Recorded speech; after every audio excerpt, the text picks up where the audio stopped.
Bismillahirrahmanirrahim. Assalamu alaikum, my dear students.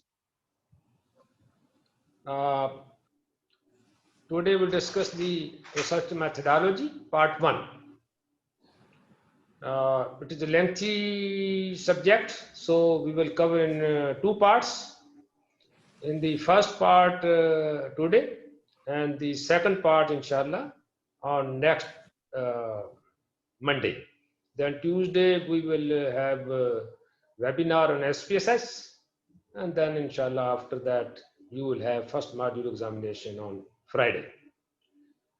Now today's learning objectives are that you should know at the end of today's discussion what is research, what are various types of research, what are advantages of doing research, why do you do the research, then what are steps of research,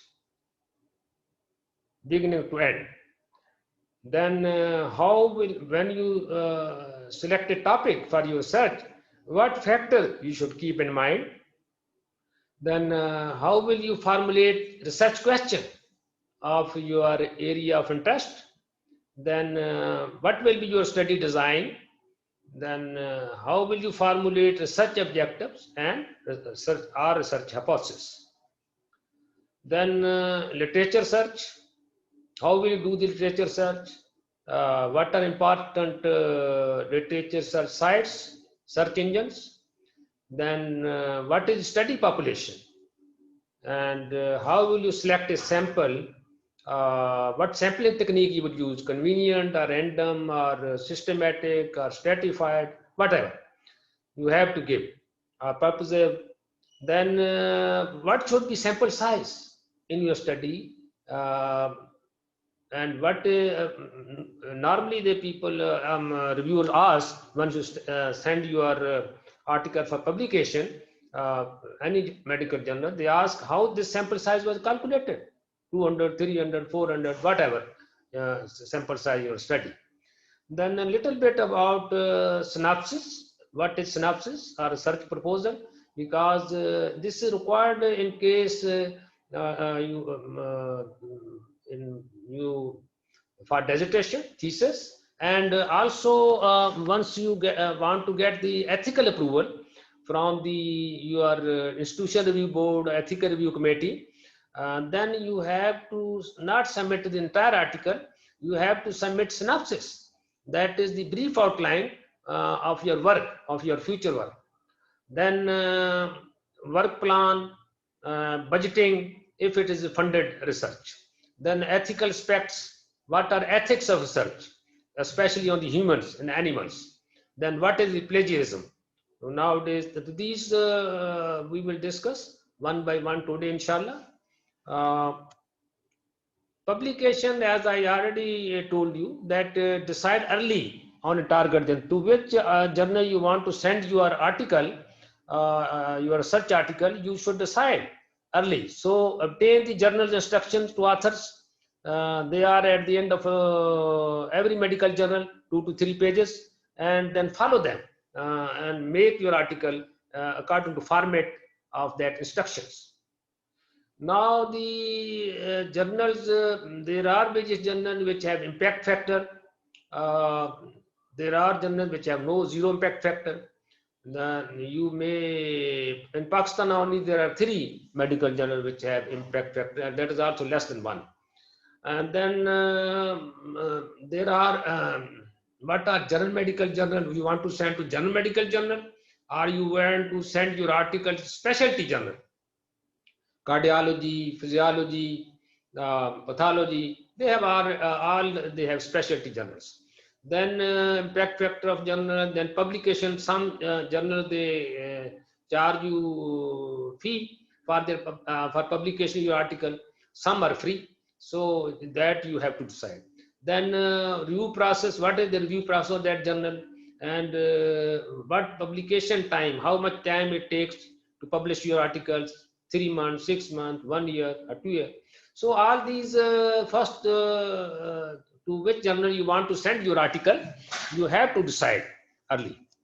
So IS and DEC journals in Pakistan only are three: Journal of Pakistan Medical Association, JPMA, Journal of College of Physicians and Surgeons Pakistan, then Pakistan Journal of Medical Sciences. Earlier, U Medical College Journal was also included, IS and DEC, but it is no more now.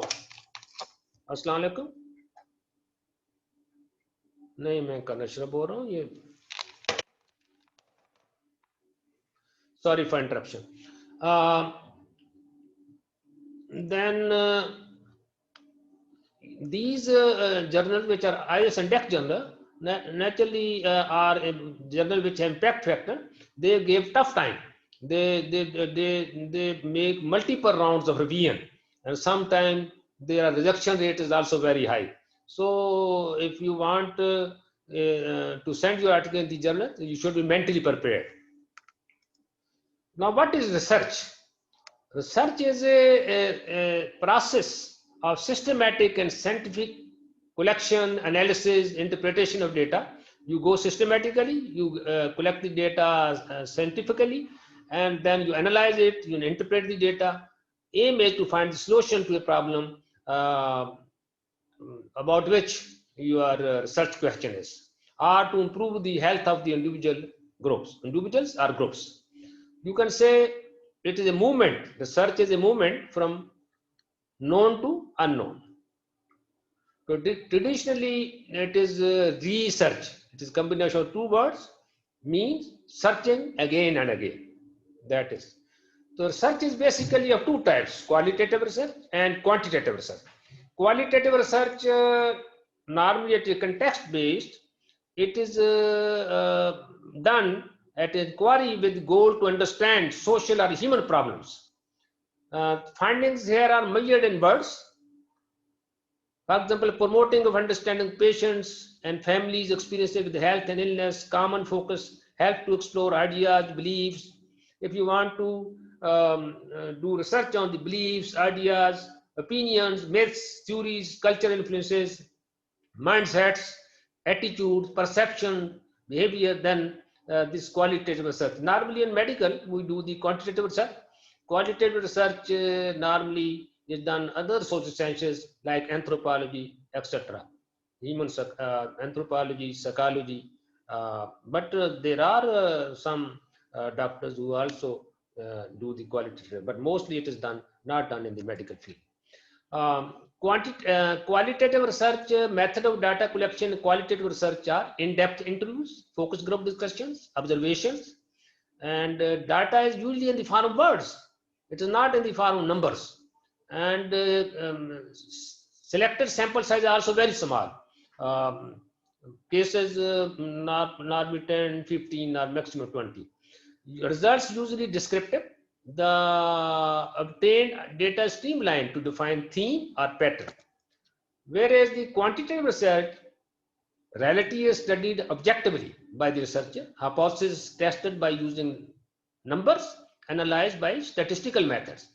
The findings measured in numbers, where in the qualitative research, findings are measured in words. So health science research mostly deal with the quantitative type of research approach. You determine the, for example, relationship between variables or explore differences between two or more groups. Then collection analysis of objective data, often in numerical form. So here you test the hypothesis, whereas in the qualitative research, you generate the hypothesis. So while quantitative analytical research starts with the development of research hypothesis and then tested, in qualitative research, hypotheses are often generated from the analysis of data. So research manuscripts are maybe books, maybe synopsis. Synopsis is a document which is written prior to any research, and it always contains the proposed plan for your prospective research. It includes the title, then the introduction, then the objective or hypothesis, and then the methodology and the references. Usually 3 to 4 pages, along with questionnaire or study performance and the consent form for getting ethical approval. You may also write. Proposal is usually written for the grants and articles. If you want to get grant for your research from some agency, then of course you write the proposal. Then thesis dissertation, that is a requirement of your post graduation, FCPS, MPhil, etc. And MPhil you write thesis, where it is FCPS you write dissertation. It is also academic, and in journal there is research articles. So four types of quantitative research we have already discussed in epidemiology: experimental research, quasi-experimental research, surveys, and correlation analytical research. In experimental research, there is random assignment subject to experimental conditions. Drugs, you can do the trials of drugs, various procedures, your vaccine trial, and you allocate randomly, not for your own convenience, so that baseline factor equally distributed between two groups. Quasi-experimental is a non-randomized assignment of subject to experiment. It is also one type of experiment, but you don't do the randomization here. Sometimes randomization is not possible, as in case of cold patients, or there are many conditions, surgical techniques, so not possible randomization. And then you can, third type of the quantitative research is surveys or cross-section studies using questionnaires and interviews with the intent of estimating the characteristic of target population based on smaller group from that population. Normally, the topics which you have again mostly belong to the these surveys, cross-section studies, but you can do also case control study. They have more weightage as compared to the cross-section study. Experimental study not possible in a limited time, only can be done in the hospitals and our community, but a lot of resources are required. Then correlation analytical research, you estimate the relationship between risk factor and disease, exposure and outcome. For example, case control study, cohort study, we have already discussed these in epidemiology. Now, why do research? So there are advantages of doing research. You can, it results in enhancement of knowledge, skills, and improve your competency, develops critical thinking, improves ability to conduct subsequent well-designed studies, support professional growth of members. Of course, for promotion purpose, from to become assistant professor, to associate professor, and professors, we require various numbers of application. Without that, you cannot get promotion. Similarly, reflects in the standard professional practice, becomes the advocacy of your profession. So, why research in undergrad? One is that it may be university requirement, as you are doing research, and there might be other benefits also. You get to learn from fellow researchers and mentors all across the world, which will be helpful in your career. You may attend some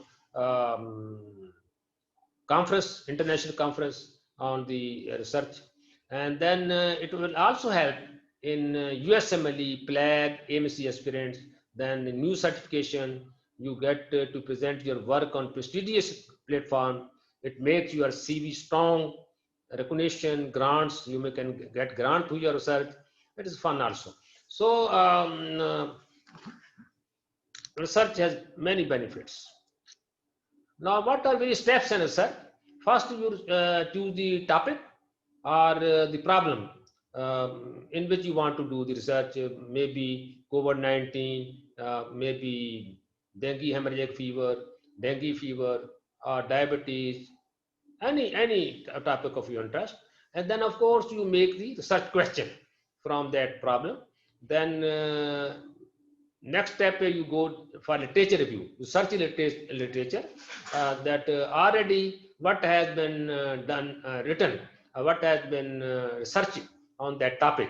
So you try to find the gap in that research, and you want to fill that gap. So literature search is also required for giving references, citing references in your introduction and the discussion. So literature search is very important. Then you must do the literature as soon as you get your decide your topic and you formulate your search question. Then you must do the literature search and download the all relevant articles related to your topic. Then of course after that you will write the introduction. Then formulation objectives. You will formulate your objective, study objective, or research hypothesis. Objectives normally in every study especially descriptive studies, cross-section study. Hypothesis normally in experimental study, analytical studies, case control, cohort study, a comparative cross-section study. Then next comes the research methodology. What will be the study design? What will be your sample size? And what sampling technique you will use? What will be your study variables?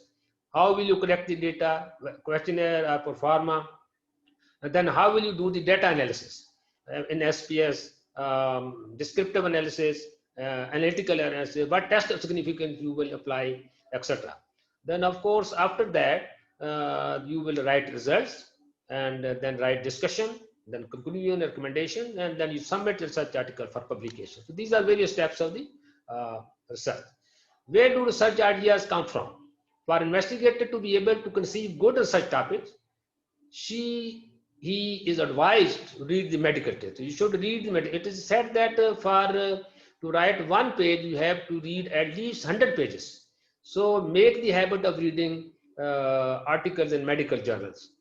So attend scientific, from there you will get the ideas of such topic. And ideas may also come after attending the scientific meetings, in teaching also. Be a good observer, have a scientific attitude when reading scientific findings. Criteria for selection of the research topic is final. Final means the topic should be feasible in terms of resources. You should have resources in terms of money, time, subjects, so that you can complete your topic. Don't select such a topic you cannot complete in your required time period. For example, you have limited time in 4th year, so you should have a topic which you can complete. Then various study subjects are available to you on which you want to do the study. So that is also important. Then do you have required expertise, supervisors to help you? Then of course, research objectives should not be too many. Don't make too many objectives, then it is become difficult to obtain your objectives. So keep the objectives 1 or maximum 2. Then research topic which you have selected, it should be interesting. It should be interest to the investigator. It should be interest of the supervisor. It should be interest of the scientific community. So this is also very important. And it should be novel. The research must be expected to contribute a new information. And then ethically, it must be ethical also. For example, experimentation in human subject, research must not conflict society's cultural, moral, religious values. For example, if you want to do the research on the HIV/AIDS or homosexuality, and if you go to the frontier point, you cannot do, because it is against their cultural values. So cultural values are, similarly, if you want to do experimentation on the humans, you have to keep their safety in mind, their privacy, their confidentiality, their autonomy, all you have to consider. Then topic must be relevant to your specialty, to your area of interest. It must influence clinical management, health policy, guide further research, should be relevant to your specialty field area. So this is final. Research problem area in which there is a gap in the knowledge and there is a need for research that explained. Such question has a question mark at its end. It is worded in the present tense. For example, research requires a question for which no ready answer is available. So unknown. For example, if you want to make a research question in case of clinical trials or experimental studies, so it's based on the PICO word. It must have population, and that we should define what are the most important characteristics of patient whom we are attacking.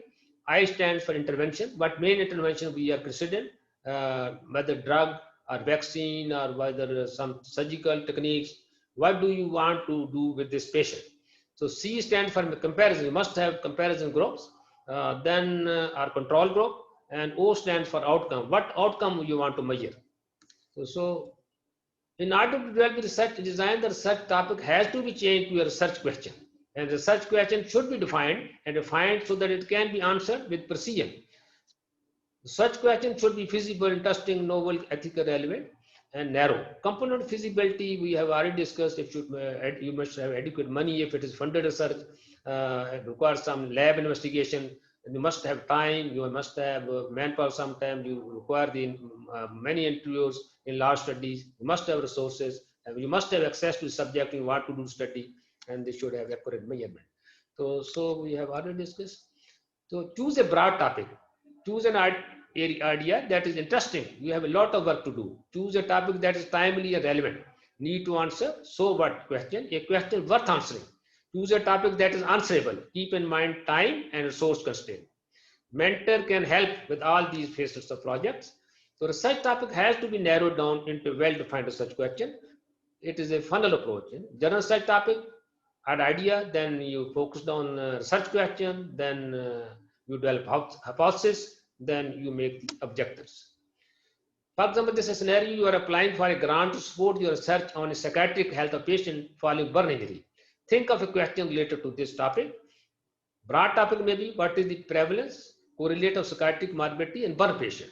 Narrow, what is the prevalence, correlates of post-traumatic stress disorder in burn patients. Now, very narrow, what is the prevalence, correlate of post-traumatic disorder in female burn patient. Normally, this is mostly burn cases coming in the females. So you can start from broad and make it narrow so that you get the relevant articles. Example, go to, for example, television. Such question: is there a link between hours of television viewing and violent behavior in children aged 8 to 14? Similarly, there are broad topic maybe in case of pollution. Pollution may be broad topic. You want to do research on pollution. Restricted topic may be age strain. Narrow topic mean age strain in the United States or in Pakistan. Such question: what can be the Pakistan or United States can do to prevent age strain? Similarly, nutrition, you take the broad topic is nutrition, diet and nutrition benefit, restricted topic, then vegetarianism, narrow topic. You can make further narrow what nutrition benefits are there to vegetarianism, etc. So your health problem you want to do on Crimean Congo hemorrhagic fever or COVID-19, whatever your health problem. Then research question in this case: is ribavirin more effective than best available current treatment for reducing mortality in people with Congo Crimean hemorrhagic fever in Pakistan? This is the research question. So from research health problem, you make the research question. Similarly, in COVID-19, you may now it is a current burning issue. You can make research question whether vaccine A is better than vaccine B. Is vaccine A is better than vaccine B? There are various type of vaccines now available. So similarly, various medicines are available. Research hypothesis: ribavirin, for example, treatment reduce mortality more than the best available treatment in people with Congo Crimean hemorrhagic fever living in Pakistan. So hypothesis you can make like this. Similarly, other relationship between post-menopausal hormone replacement therapy, subsequent development of endometrial cancer. Now, choosing a research design, these we have already discussed. Research design, you have to define in your study which research design is you're opting to do the research. We have already discussed in epidemiology that it may be experimental, it may be observational, and in the experimental, maybe clinical trial, drug trial, or vaccine trial. Observation may be descriptive, analytical. Then descriptive case, it may be case report, cross-sectional, longitudinal, ecological, and analytical, where there is a comparison group. It may be comparative, cross-sectional, case control, or cohort studies. So this is the, you can see increasing evidence strength that case support is a weak study, then cross-sectional, then case control, cohort, randomized control type, then meta-analysis, systematic reviews. So these are on the top. Study population we have already discussed in biostat, that it does not mean the people. It is material for research. It consists of all elements, maybe individual, objects, events, or substances. That means the sample criteria for looking a research study. The sample size is also very critical issue, and many researchers, faculty members come to me and ask, sir, how much sample? Please calculate sample size for me. I help them. There is no problem now. We have software. There are formulas also. one of the most critical issues when designing a research study. Oversized and undersized study, both are unethical. For example, a very large sample will show significant result for practically very small difference in population means. If even if small difference, for example, in weight 1 or 2 or proportion 5%, 10%. So if you have a large sample, it will show that the difference is statistically significant. If there is a small sample size, even large difference in means or proportion, you will not be able to detect it. Therefore, for if you are perceiving that there is a large difference, then small sample size would suffice and vice versa. So large sample size then needed to test the research hypothesis increases the cost and duration of study and will be unethical if it exposes the human subject to any potential unnecessary risk without additional benefit in case of experimental study. Similarly, small sample size is also unethical, can also be unethical because it exposes human subjects or animals with no benefit to scientific knowledge. So sample size should be adequate, and no sample size should be less than 30 in each group. Various formula and software are available. Depends, you have to define the level of significance in your study or margin of error 0.05 or 6 or 7 or 10%. Normally we keep 0.05 or 5%. Then power should be 80% or 9% to detect the difference. Then estimates taken from, normally sample size estimates taken from the reference study. You have to give the reference study from which you calculate. Normally many sometimes student or researcher tell that we have since in that study sample wise this, therefore I have also taken this sample. No, you cannot take sample size of the previous study. You have to take, for example, if you want to do this prevalence of smoking, for example, in medical students, Stephen Hall medical, and the previous, you search the literature and the previous studies have 30% or 40%, then you can take 30 or 40% and you calculate your own sample size. If if the sample size was 300 or 400 that study, and you also take the same sample size, it is not correct. You cannot take sample size. You have to give the reference study, but whether you have mean or standard deviation proportion you have taken or calculating your own sample size. So these are various software for calculating the sample sizes. WHO, and this is also available online for cross-sectional studies. You can do that, RAWSOF. And then the sampling we have already discussed. There may be probability sampling when you give equal chance to everybody to include in your sample. There will be non-probability sampling when you do not give equal chance. And then simple random sampling if you have a sampling frame list and people are sitting in front, you go for simple random sampling. If you want to take every third or every fourth or every fifth or every seventh, you go for systematic sampling. And if your population study population consists of different strata, you want representation of every group, then you go for the stratified sampling. Cluster sampling where there are natural boundaries. Or you want to study schools, or you want to study blocks, households, then you go for cluster sampling. Non-probability sampling, convenience, for your convenience, you go in library, or you go in class, people are sitting, you into them. Convenience sampling. Purpose sampling is based on your knowledge. For example, you want to study all hypertension, you want to study all diabetics, or you want to study people of certain age group, where you have exclusion criteria, do the purpose sampling. Quota sampling, you decide that I will take 30% male students, I will take 40% male students, you already decide before taking sample. So conjunctive sampling, the people are usually in the hospitals. We do not have sample size study population at one time. So as soon as patient, as long as patients are coming, you are including your study. This is conjunctive sampling. Snowball sampling, we already covered. If there is sensitive study, or you go to snowball sampling and network sampling. Judgmental, that is based on your own judgment. If you have a good experience, you can decide such sample size will be sufficient. Random number generator, you can do StatTrak. You can, it is very easy. You randomly you can select samples, and the objective should be smart. SMART means objectives are statements that describe results to be achieved and how they will be achieved. Means the objectives should be specific, measurable, achievable, realistic, and time-based. For example, to determine the frequency of anemia in pregnant women visiting tertiary care hospital, this may be objective. Your objective may be to determine association with cigarette smoke, lung cancer, to compare the effectiveness of dressing A versus dressing B in patient presenting. So these may be your objective. The objective is your do's and don'ts is start with two. Normally to measure, to estimate, to evaluate, to describe. Use appropriate word like to assess, to explore, to find, to measure. Always give in numbers. If more than one objective, number one. Don't give words. You always give number. Objective 1, 2, 3 like that. Then objective may be primary and secondary. You can divide also objective like this. Primary objective may be, for example, you want to see clinical feature of the COVID-19 patient.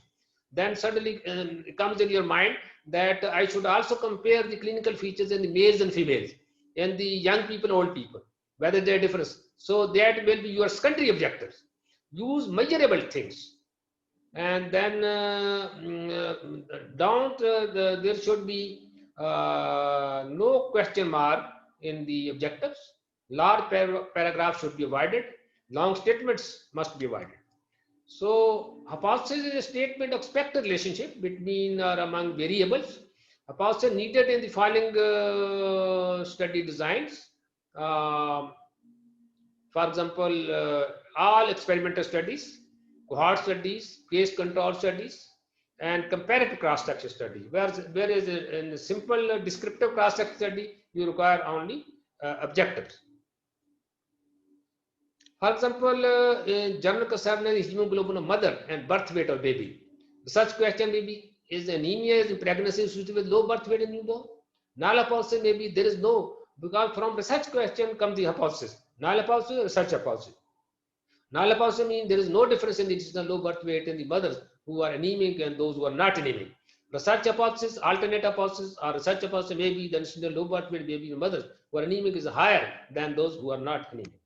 So, and further examples of hypothesis, drug A is better than drug B. Null hypothesis, assumption of no real difference between groups or no real association risk between variables. For example, male do not smoke more than females, and there is no association between families' income and malnutrition in children. So, thank you very much. That's all for today. If you have any questions, next Monday, inshallah, we'll discuss the part 2 of the research methodology, and then I will give you a quiz on research methodology. And on Tuesday, inshallah, we will have a session on SPSS. So you must install SPSS on your laptops for practice purposes, because only if you practice, then you will learn.